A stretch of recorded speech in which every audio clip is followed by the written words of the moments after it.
Welcome everyone to this session with Professor Bart McGettrick. Delighted to have Bart with us today for the Learnlife Relearn Festival, and thank you all for joining us and for listening to this session on values-based learning and leadership. So, Bart, thank you so much for being with us, and over to you now. Thank you. Thank you, Justin. It's a pleasure to be with you at this festival and to be able to speak to you about values-based leadership for a new world. My background in education has been mainly in leadership, actually. I was principal of a teacher education college, then dean of Faculty of Education in Glasgow and then in Liverpool, and now I spend quite a significant amount of my time as the chairman of the International Board of Regents at Bethlehem University. So all of that requires some degree of understanding of what leadership is about. Of course, we do live in times of unprecedented change where there is uncertainty about leadership, and leaders are often asked to take some fairly significant decisions. So leadership has become a great topic of interest across the world. In my experience, I think sometimes we make it far too complex. To me, leadership is putting into practice certain values, and the three values I have come to understand as being particularly significant in education are hope and love and justice. And I'll talk about these as I go through this brief presentation today. In the contemporary world, of course, leadership is not just to be invested in people who have positions of responsibility in schools or universities or organizations, but it's everyone's responsibility to contribute towards the leadership of an organization. Much of that leadership in recent years has been fairly rational, and I think there has been a tendency with that rationality of leadership for us to look more and more towards measuring outcomes as a measure of effective leadership. But for me, it's the values that people have that really make the leader stand out, and values that one hears about, such as respect and integrity and honesty, trust, and so on. All of these are in some way derivatives or derived from a sense of hope, a sense of love, and a sense of justice. And so when one looks at leadership described as distributed leadership or servant leadership or relational leadership, middle management leadership, teacher leadership, transformational leadership, and pretty well every other kind of adjective leadership, all of these are in some way an example of how one deals with values in an institution and organization.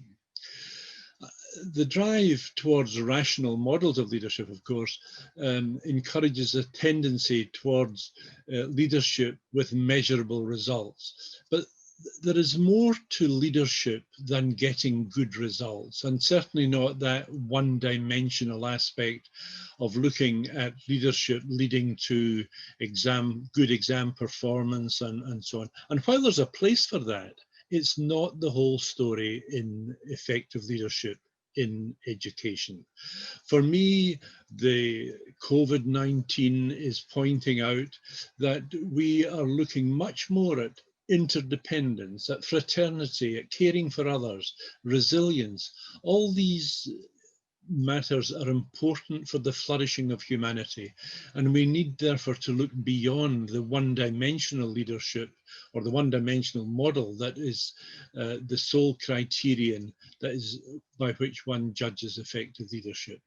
And that is often about discerning how institutions are working, not just measuring, but discerning. And it's a different kind of data, and that's maybe something one could expand on in discussion. I'm intrigued by this quote from Albert Einstein. The intuitive mind is a sacred gift, and the rational mind is a faithful servant. Let me just repeat that.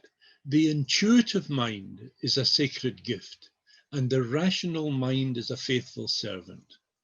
We have created a society that has honored the servant and has forgotten the gift.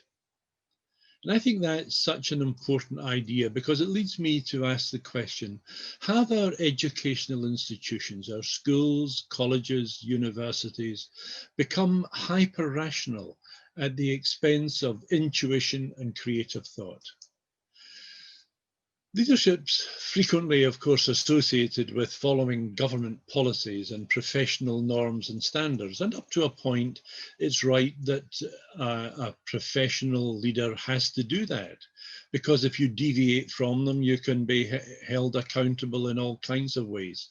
So, of course, you have to follow norms and rules and professional standards.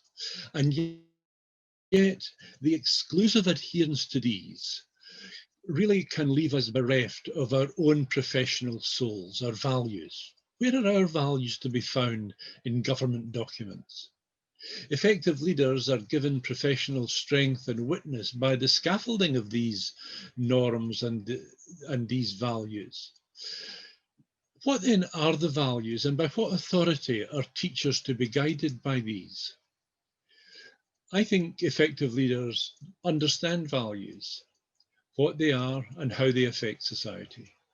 Our values derive from and flourish within a subsoil of a culture. They come from a deep culture. And in that subsoil, we as educators really are planting the seeds of trees in whose shade we shall not sit, but future generations will. Education is a long-term exercise. These values, however, are not static or can't be taught didactically and are strongly influenced by the generation into which we are born. Our values are largely determined by the generation into which we are born, and they develop through relationships. So, new generations, a new world, yes, but not entirely. Because the educated person is a person of hope and love and justice. And these form the foundation of the educated person. But it's noteworthy that these aspects of education cannot be taught didactically and are not readily measurable. Because we cannot assume that children are naturally aspirational or inwardly inspired. It's the teacher who helps to form these in our students.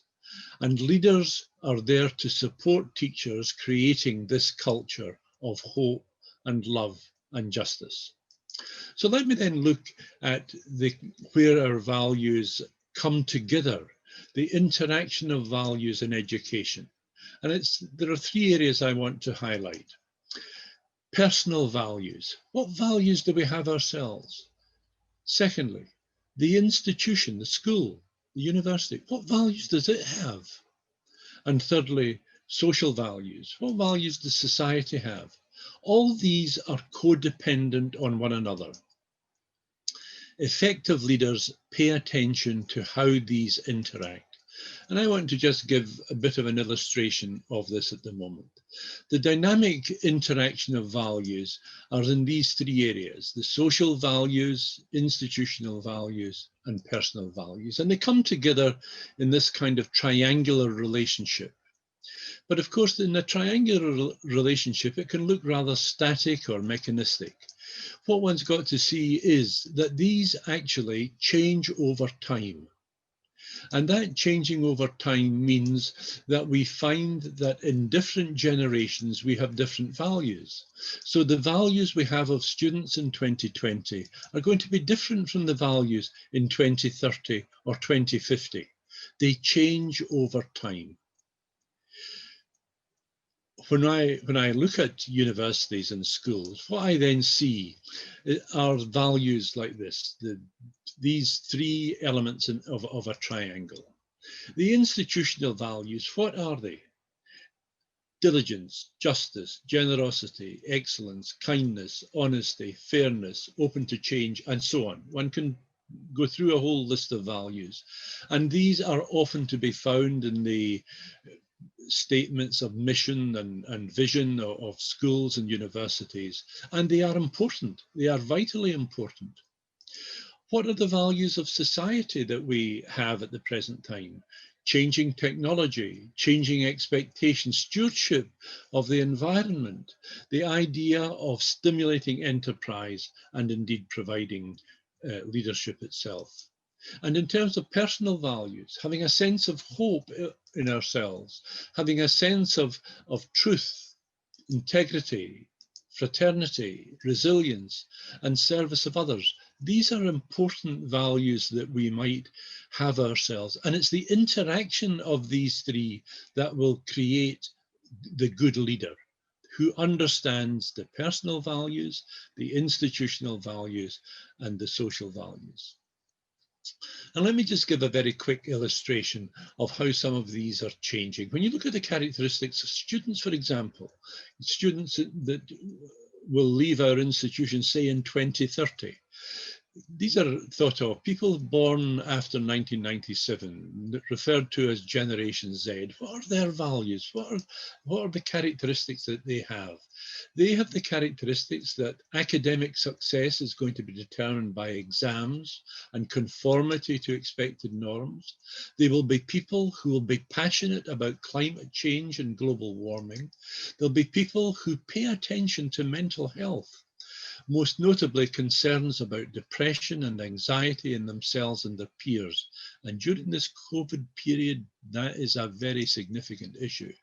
They are people who have a concern for equity, gender equity, people of ability and disabilities, age, and so on. They have an identity or self-image as defined by the social media. The phone for them is a drug. And yet, they have a fear of loneliness.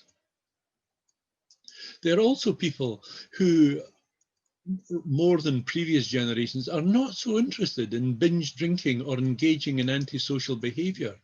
They are not so concerned about unplanned pregnancies or about full-time employment. And so we have to understand the values of the students that we teach, because they are not the values of the teacher. Almost by definition, they are different because they are of a different generation. How do the school values change? Well, I think that schools have in the recent past had an era of measured outcomes.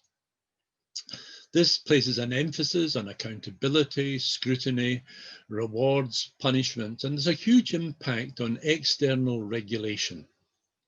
But we are now approaching an era where values are going to be important, because this era aims to show better care, to have better values, better outcomes. The emphasis is on quality and not on results alone. It tends to be a time where there's more collaborative approaches with multi-professional working, an era that listens to students and has a closer relationship with society. Leaders need to be able to use many tools and manage data effectively in this era of values. And I think this is going to be with us for some time. While there may not be unanimity among everyone, there's a widespread acceptance that the skills of those who shape society in the 21st century will not be about knowledge.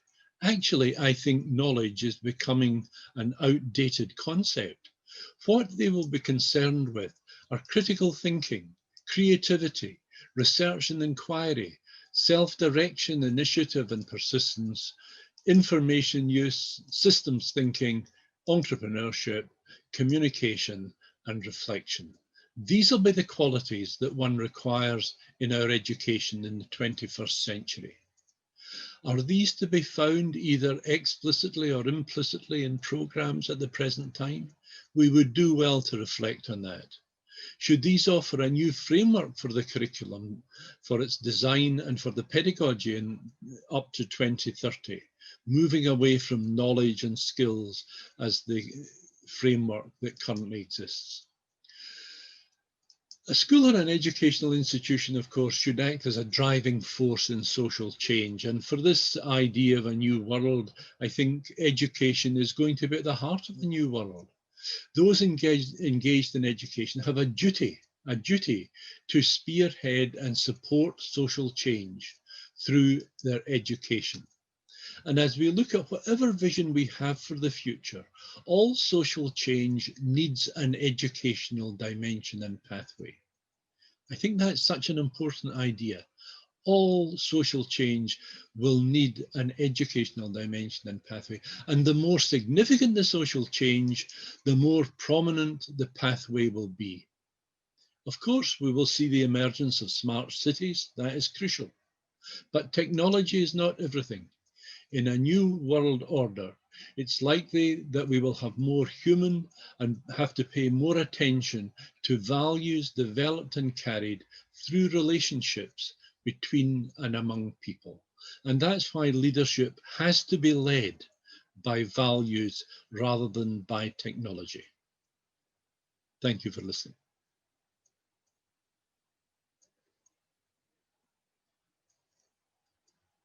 Bart, that was brilliant. Thank you so much for speaking at Relearn. Let's just pull out some threads from that. And there was a lot in there in that short time. Certainly resonates with my vision as an educationalist and as someone who is head of the UK for 100, our global grassroots movement. And you shared about your vision for education being a vision that is hopeful. Yeah. Vision of education that is around hope and love and justice. Yeah. For teachers who are listening to your talk, for school leaders who are part of an organization, what would be a simple, easy, practical first step they might respond to your talk and a call to action to begin to outwork that, just in a few simple, practical ways, to develop a more hopeful, more loving, and more just school system for their young people? Well, I think, Justin, that what I see happening is more attention, and what I would want to see is more attention to the relationships that we create within our educational settings. Values are not to be taught didactically, as I've said, but values are formed in relationships. That's where they come from. They come from who you have a relationship with. So, for example, and I would be happy to talk through this in much more detail, but 83% of your values come from your mother. And that sounds an absurd statement, and to some extent it is. But often, particularly young people, their values come from those with whom they have closest relationships. The family is very important. What can the school do? It can pay attention to relationships. And for me, the way of doing that is to make sure that students aren't anonymized in a school, that they're never just a person who could be a number. They've got to be a person who is in relationship with others. I think the simple way of looking at that is each student should be in a group of about 8 or 10. And they should be taught in groups of 8 or 10. And they should be known by the other people in that group.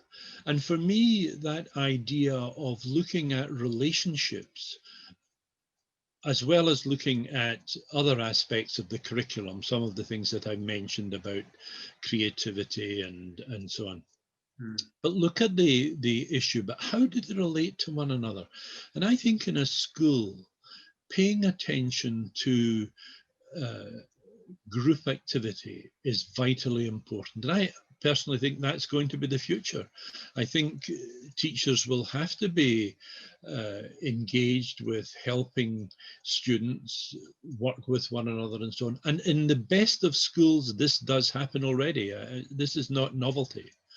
And I should say, just to give you a practical example in teacher education, Justin, when I was Dean of Education at Liverpool Hope University, I remember my first year at Liverpool Hope, and we had 557 students came into first year in the Faculty of Education.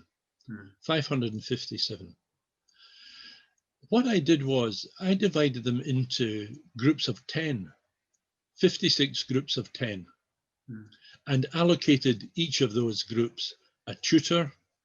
We had enough staff in the faculty to be able to do this, but they had to meet their group at least once a week, not just as a sort of pastoral activity, but to really get to know the students and how the students were learning. And I think that putting them in that group of 10 transformed what was happening in the Faculty of Education, because at last they weren't skipping classes, they weren't anonymous, they weren't leaving, and it had a very significant effect on the learning of those students. And we kept those students in groups throughout their 4 years. I would think that's something well worth thinking about in an institution, in a school. Pay attention to relationships and pay attention to what group students are in. And they shouldn't be in too many groups, because that begins to erode some of those relationships. Wonderful. And that all really resonates with me, Bart. It's that sense of, we are human beings, not just human doings. It's about the relational connection. And you mentioned about how technology isn't going to be our savior. It's important, it's progress, but actually we need human social connection in an increasingly technological world. Let's also come back to your comment, which actually I mentioned in my talk at Relearn as well, which is about Einstein's insights around intuition. Which, like you, I believe we need to see a lot more in our school systems. So this idea of a hyper-rational learning education, can you just give us some thoughts and reflections around how can we begin to, and this is supported by people like Sir Ken Robinson, other leaders around the world, how do we as teachers and school leaders, educators and parents, how do we help develop creative thoughts, intuition, imagination, alongside rational cognitive element in our young people?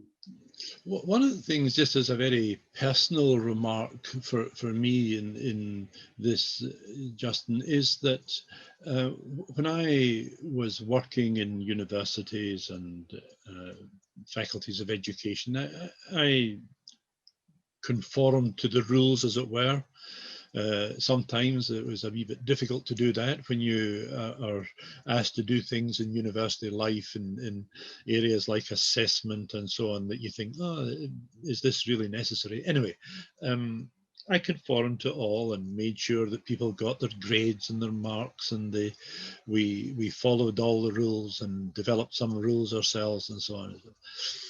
When I retired from all of that, I looked back on it and thought, why did I not see a connectedness across some of the issues of education? And I became aware that what had happened with me was that I had developed a mental structure that allowed me to conform to rules and regulations and all of those sorts of things. But actually, when you don't have to conform to them, you break out of it. Of course, you need structure. And let me just tell you this little story. How much structure do we need in an organization? Because you can't do without structure. You need structure, but how much do we need? Let me give you this brief illustration. If we think of an egg, and we think an egg is there to create chickens, let's say. So what happens is the chicken's born, the chicken's born from the egg. The egg has two parts to it, the yolk and the internal part, and the shell.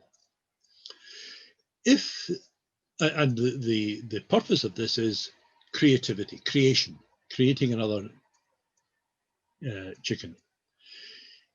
If the relationship between the inside and the outside is not right, then you have problems. If, for example, the shell is too thin, the chicken will break out before it's properly formed and it'll die. If the shell is too thick, it'll suffocate the chicken. The chicken will not break out. The shell is the structure and the creation is the chicken. So there's got to be a balance between the two. If you have too much structure, you'll suffocate development. If you have too little structure, you'll not allow it to flourish. And so in any school or organization, you have to think, how much structure do I need here that will support creative thought and new thinking, but will not be so structured that you'll kill it off. So I think, first of all, that balance between structure and creativity and intuition is a very important one. Institutions need structure, but they don't need too much structure. The danger often is that there is too much structure in our education. How do you then create the intuition? Be open. Be open to every idea. I used to say in university life, a university should be open to every idea, so long as it is tested against the cleansing light of truth. Love that. Now, of course, that takes us into what is truth. And then we have another festival to try and talk about that. But that idea, you always have to speak truth, but we need to be open to all ideas, so long as they're tested against truth. And that brilliant insight, following from what you've just shared with us, which has been wonderful, Bart, which is speaking truth to power and our structures and our society, and how actually we need the authority of truth in our systems and our structures rather than the truth perceived of authority, which is something obviously we could explore more. But just to say that for those of you who are listening to this week, Bart is going to also be with us for another session coming up during the festival, so please do look out for that. But there'll be plenty more time for thought, reflection, and question and answer. Bart, I want to thank you for your talk today, for all that you've shared. Personally, I thank you because it's really resonated with me. And also thank you for the work that you have contributed to education in your lifetime, which you are still continuing to do many, many, many years into your work, which for those of us who are a bit younger is inspiring, but also grateful for your wisdom and your insight today about values in education and leadership. So, it's been a privilege, Justin. Thank you. A real privilege. I much appreciate that. Thank you so much. And just on a practical note, to just signpost anyone here who would like to just find some practical tools that could help you with developing your own personal values, your organizational values, your leadership values, I'd like to signpost you to a book called On Purpose, written by a great friend of mine called Steve Chamberlain, who works with Ivy House, who's also involved in many, many schools in terms of youth leadership development in the UK. That is a really fantastic, easy, useful, but really practical resource to help you begin to explore and develop your own personal and organizational values. And I hope you'll find that really, really useful. But thank you again, and wishing you a great day, and goodbye, everybody. Thank you for joining our session today. Good. Thank you. Thank you, everybody. Take care. Bye now.